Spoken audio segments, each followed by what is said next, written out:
Hallelujah, praise the Lord. दावत के जलाल के लिए जोरदार था।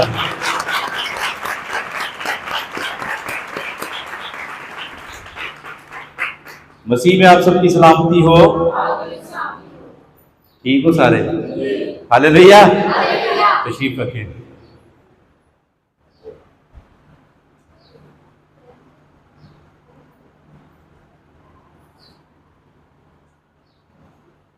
आए कलाम मुकद्दस की तरफ बढ़ते हैं और जरूर हम कुछ वक्त बड़ी संजीदगी के साथ खुदा के कलाम की तरफ ध्यान देंगे और चंद बातें अपनी नसीहत और रहनुमाई के लिए सीखेंगे। आमीन। तैयार हो सारे? तो बड़े गौर ना कलामों से सीखना है। मैं भी आपके साथ सीखने वाला हूं। कलाम में से हमने जो विर्द पढ़ा है, इसमें एक मखलूज औरत है जो 18 वर्ष से एक बदरू की गिरफ्त में है, जिसके बायस वो कुबड़ी हो चुकी है और किसी तरह से सीधी लेकिन वो खुदा के घर में आना उसने नहीं छोड़ा।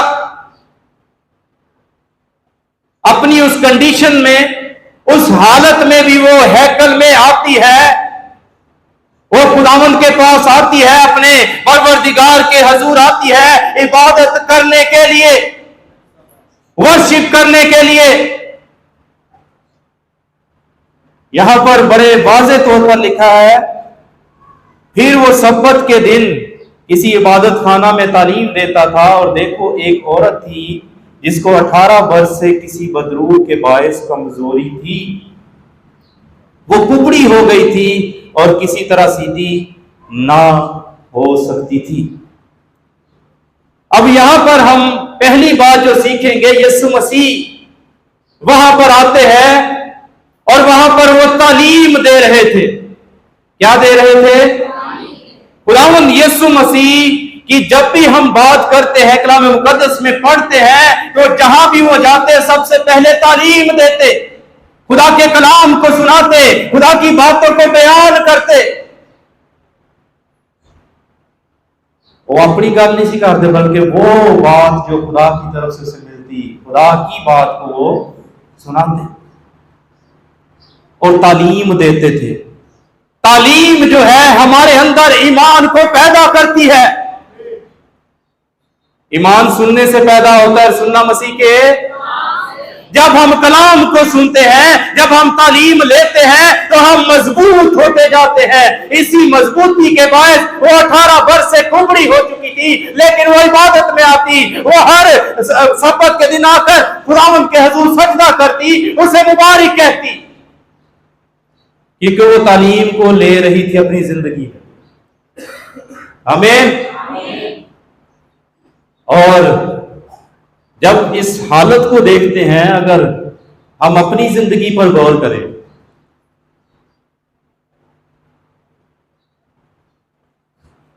तो क्या हम सोच सकते हैं कि ऐसी कंडीशन में एक औरत है जो कुबड़ी हो चुकी है और सीधी, लेकिन वो इबादत करने के लिए आ गई। हम अपनी जिंदगी पर जब गौर करें तो हम सब्बत के दिन को कितना अजीज रखते हैं। हमारे वालिदैन, हमारे बच्चे, हमारे बुजुर्ग, हम में देखें इस जगह पर अलमंसूरा में या सिविल हॉस्पिटल में या आलमगीर कलीसिया को देखें, तो सब्बत के दिन को या खुदावंद के दिन को जिसने खुदा ने मुकर्रर किया है, उसे बहुत कम अहमियत दी जाती है। अब यहां पर लिखा है सब्बत के दिन। क्या लिखा हुआ है? आए पैदाइश की किताब में आ जाए मेरे साथ। पैदाइश उसका पहला बाब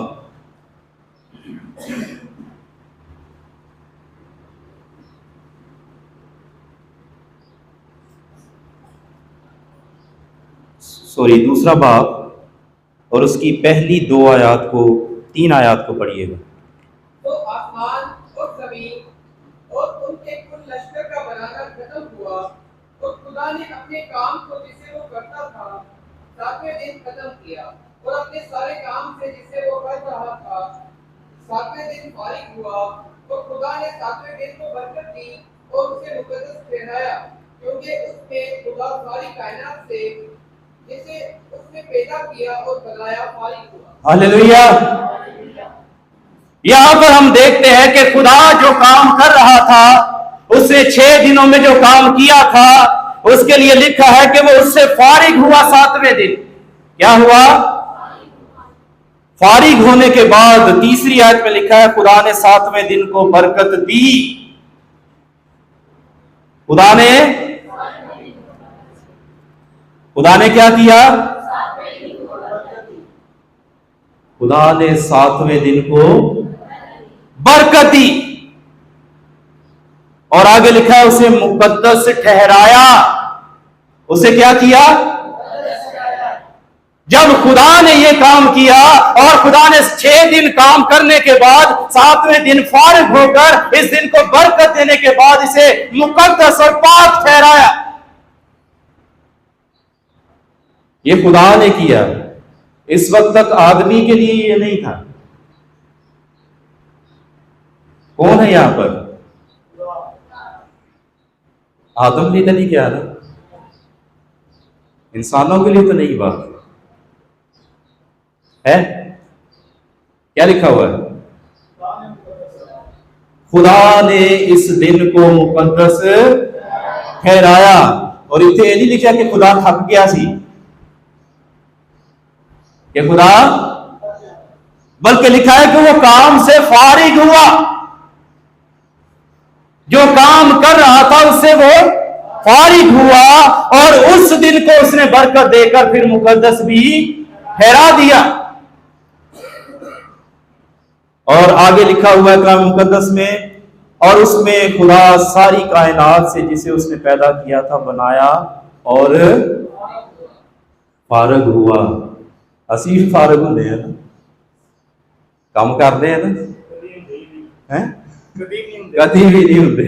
पासा कह रहे असी कभी भी नहीं होंगे। सबत के लिए हम कभी भी फारग, जो पाक ठहरा दिया दिन, जो मुकद्दस ठहरा दिया गया, जिस दिन में हमें बरकत मिलनी है, हम उस दिन को भी काम में गुजार देते हैं। ना कि इबादत करने के लिए आते हैं, ना कि उसकी वर्शिप करते हैं, ना कि उसकी सताइश करते हैं।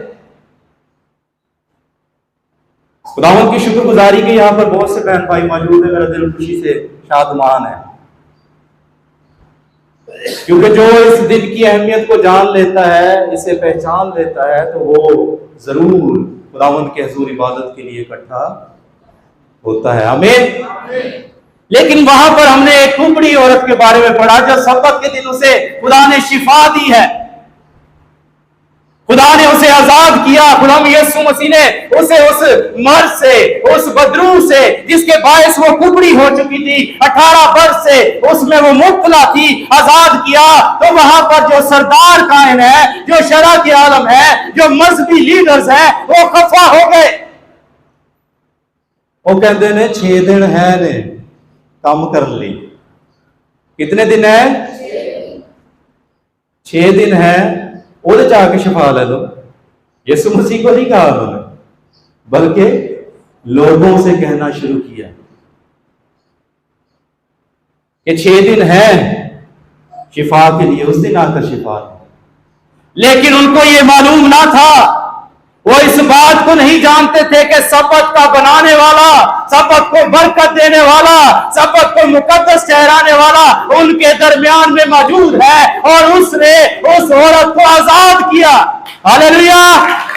वो इस बात को भूल गए कि जिस दिन को खुदा ने बरकत दी है, मुकद्दस ठहराया है, वो हमारे दरमियान मौजूद है। आमीन। हालेलुया। और वो सिर्फ मजहबी तौर पर इस बात को सोच रहे थे और खफा हो रहे थे दिल में, लेकिन यीशु मसीह अपने मकसद को नहीं भूला। हालेलुया। यीशु मसीह अपने मकसद को नहीं भूला। वो खोए हुए को ढूंढने और नजात देने आया, वो आजाद करने आया बदरूहों से, मुश्किलात से, परेशानियों से। और उसने जब उस औरत को देखा जो 18 वर्ष से कुबड़ी थी, तो क्या कहा? यीशु ने देखकर पास बुलाया, यीशु ने देखकर और उससे कहा, ऐ औरत, तू अपनी कमजोरी से, मेरे साथ रहिए, तू अपनी कमजोरी से, तू अपनी कमजोरी से छूट गई। दोबारा से करेंगे, तू अपनी कमजोरी से जो कहांगे ना, फिर ईमान पैदा होएगा, फिर साड़ियां कमजोरियां हो जाएंगी। आमीन। यीशु ने उसे पास बुलाया। अब यहां पर सीखने की बात यह है कि वो सब्बत के दिन जाती थी इबादत करने के लिए। अगर उसकी जिंदगी में यह काम ना होता, वो उस इबादत के लिए ना जाती, तो कभी भी उस कमजोरी से, उस बदरू से आजाद नहीं हो सकती थी। कभी भी ऐसा नहीं हो सकता था। लेकिन उसकी जो रूटीन थी, उसने उसे कायम रखा और उसी से वो नजात और शिफा पा गई। आमीन। लिखा है, और उस 13वीं आयत में उसने उस पर हाथ रखे और उसी दम वो सीधी हो गई और खुदावंद की तमजीद। अब हम खरूज की किताब में जब देखते हैं 20 बाब में, तो वहां पर सब्बत को जो है वो आदमियों के लिए दे दिया गया। ऐसा ही है। 10 हुक्म किन्हों किन्हों याद है?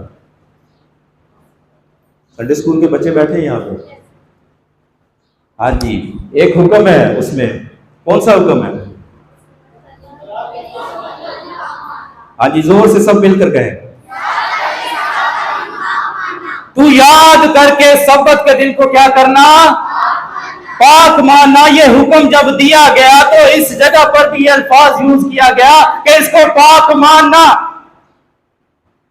पाक मानते हुए मेरी इबादत करना।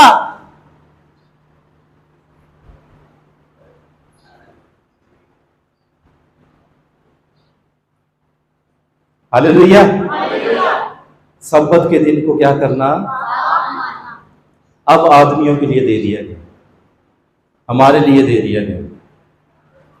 और ये लोग जो इस वक्त खफा हो रहे हैं, ये इसी बात का जिक्र कर रहे हैं। लेकिन यीशु मसीह जो नजात दहिंदा है, जो अपने मकसद को याद करते हुए उसने आजाद किया, जब उसने ये सुना तो 15वीं आयत में लिखा है, खुदावंद ने उसके जवाब में कहा कि ऐ रियाकारो, क्या हर एक तुम में से सब्बत के दिन अपने बैल या गधे को थान से खोलकर पानी पिलाने नहीं ले जाता? बस वाजिब ना था कि ये जो अब्राहम की बेटी है, जिसको शैतान ने 18 वर्ष से बांध रखा है, सब्बत के दिन इस बंद से छुड़ाई जाती। Hallelujah, hallelujah. वो नजात देने के लिए आया, वो हमें बचाने के लिए आया। और जब हम उसके साथ इस तरह से जुड़ जाते हैं, जब हमारा कनेक्शन हो जाता है, जब हम उसकी इबादत करना शुरू कर देते हैं, जब हम उसके दिन को जो पाक ठहराया है उसमें उसकी तमजीद करते हैं, तो वो बुला लेता है और आजाद करता है हर मुश्किल से, हर परेशानी से, हर मुसीबत से, हर उस कुबड़ेपन से जो हमारी जिंदगी में है। आमीन, हालेलुया। हमें खुदावंद के साथ वफादार रहना है। ये कुबड़ी औरत मुसीबत में थी, दुख में थी, परेशानी में थी, लेकिन इबादत करती रही।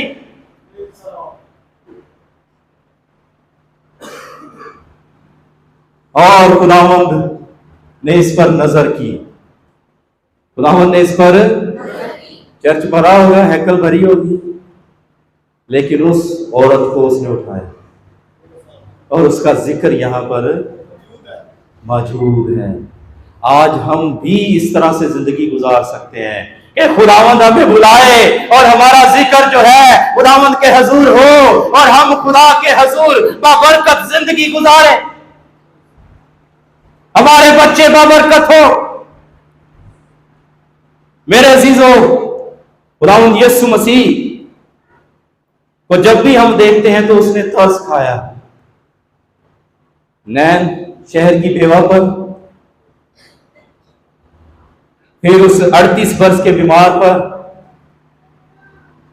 फिर उस कोढ़ी पर जो कहता है खुदा मेरी मर्जी नहीं बल्कि अगर तू चाहे तो मैं पाक साफ। लेकिन इस औरत ने कुछ नहीं कहा।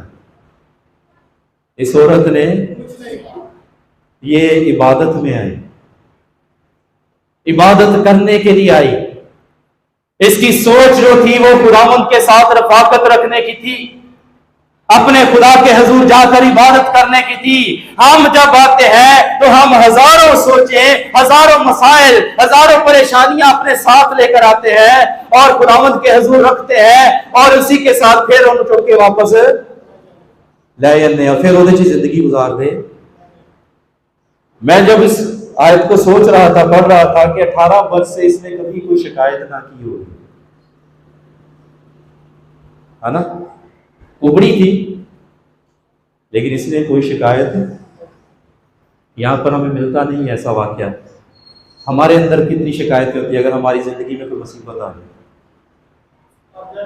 है इन्नियां दुआवां की थी, चर्च भी जाइदा है, ऐसा होता है, जेल में ये सोचे आती,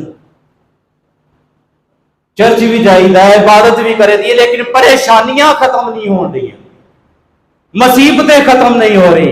लेकिन जब उस मुकद्दस दिन में आप इबादत करेंगे, उसकी वर्शिप करेंगे, उसकी हम्दो सना करेंगे, तो वो सब चीजें जो हमारी जिंदगी में मुश्किलात पैदा करती है, यीशु खुद बुलाएगा और कहेगा कि तू आजाद हो गया, तू आजाद हो गई और तू आज इसी वक्त इससे छूट गई। आमीन, हालेलुया। लेकिन ओदी इबादत करन देना, ओदी वर्शिप करने के साथ।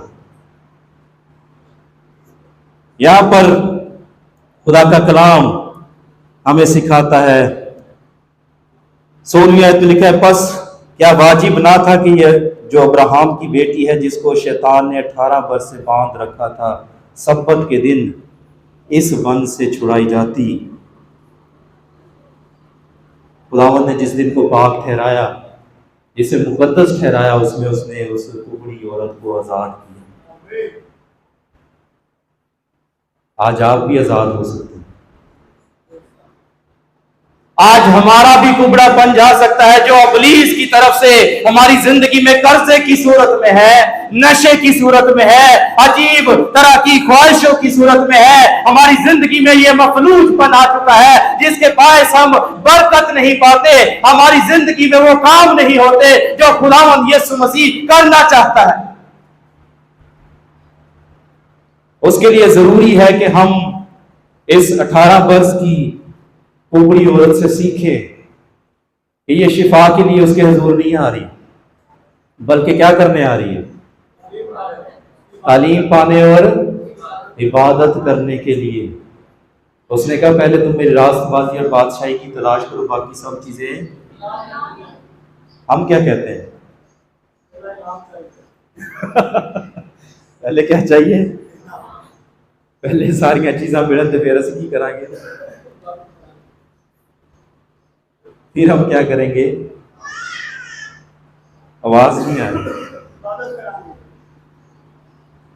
ये सब चीजें आपको मिल जाएंगी, मुझे मिल जाएंगी, हम सबको मिलती है, लेकिन उसकी रास्तबाजी और बादशाही की तलाश करें। और ये उस वक्त होगा कि जब हम तालीम को लेंगे, अपने अंदर खुदा के कलाम को लेते रहेंगे, उसके लोगों के साथ जुड़े रहेंगे, उसकी बारगाह में आते रहेंगे और उसके हजूर वक्त गुजारेंगे, तब ही हम खुदा के हजूर से ये पा सकते हैं।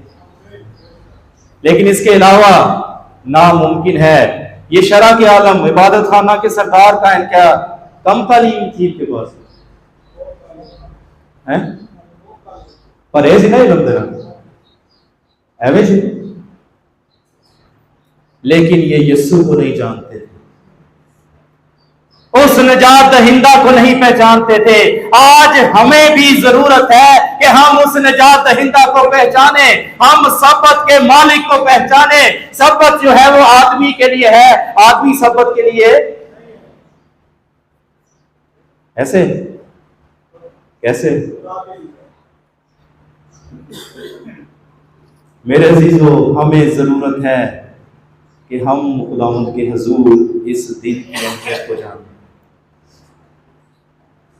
हम संडे स्कूल में बच्चों को एक चीज़ सिखाते हैं कि सब्बत का दिन याद करके क्या करना, पाक मानना, ऐसे कहते हैं। तो जब उनसे पूछा जाता है कि कितने लोगों ने इसको याद रखा, तो बहुत कम हाथ खड़े हुए। और फिर एक सवाल किया जाता है, और क्या हुआ, क्यों नहीं आपने याद किया? बोला सर याद था, लेकिन साढ़े बड़े नहीं आया, फिर असी भी हम भी। तो जब हम सब्बत को अहमियत नहीं देंगे, हम इबादत को अहमियत नहीं देंगे, हम खुदा के कलाम को, तालीम को अहमियत नहीं देंगे, तो कभी भी आजाद नहीं हो सकेंगे। हम इसी तरह जकड़े रहेंगे, हम इसी तरह मुश्किलात में फंसे रहेंगे, मुसीबतों में फंसे रहेंगे। हमारे घरों में, हमारी जिंदगियों में, हमारे अंदर मुसीबतें और परेशानियां घर बना चुकी है।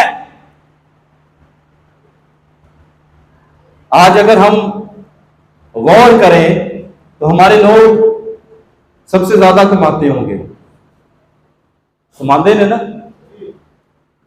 तुम मेरी इबादत करना, तब मैं तुम्हारे रोटी और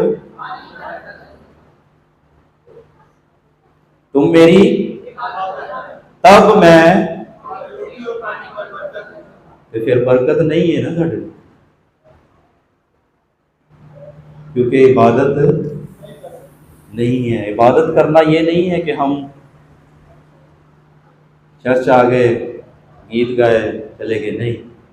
इबादत एक ऐसे माहौल, एक ऐसी जो है अकीदत का जो है नाम है, जो हम अपने बाप, आसमानी बाप के साथ करते हैं। उसमें हम उसे सजदा करते हैं, हम उसकी शुक्रगुजारी करते हैं, हम उसकी तमजीद करते हैं हर उस बात के लिए जो हमारी जिंदगी में उसने की है। और मेरे अजीजों, हम खुदा के हुजूर जब इसकी पहली आयत को पढ़ते हैं, लिखा है फिर वो सब्बत के दिन किसी इबादत खाना में तालीम देता था। हमें इसके लिए तालीम को लेना बहुत, तालीम लैंड की बनना पड़ेगा, जोर से बोले, स्टूडेंट बनना पड़ेगा, शागिर्द बनना पड़ेगा, तब ही हम इस तालीम को लेंगे। और फिर हमारे अंदर वो ईमान पैदा होगा जिससे अजीब काम होना शुरू होंगे। आमीन। और फिर यीशु बुलाएगा हमें अपने पास, जिस तरह आज बुलाया ना हम सबको। सिर्फ बुलाएगा नहीं, बल्कि छुड़ाएगा भी। Hallelujah, hallelujah. और हम खुदा के हुजूर बाबरकत जिंदगी गुजारेंगे, और जो किसी तरह से सीधी नहीं हो सकती थी, यीशु ने उसको सीधा कर दिया। आमीन। फिर साडे जेडे टेढ़े थे, यीशु उन्हां नूं की कर देगा, जेडे काम नहीं बनन दे कोलों, यीशु मसीह उन्हां नूं की कर देगा। और जो उबड़ापन है हमारी जिंदगी में, वो दूर हो।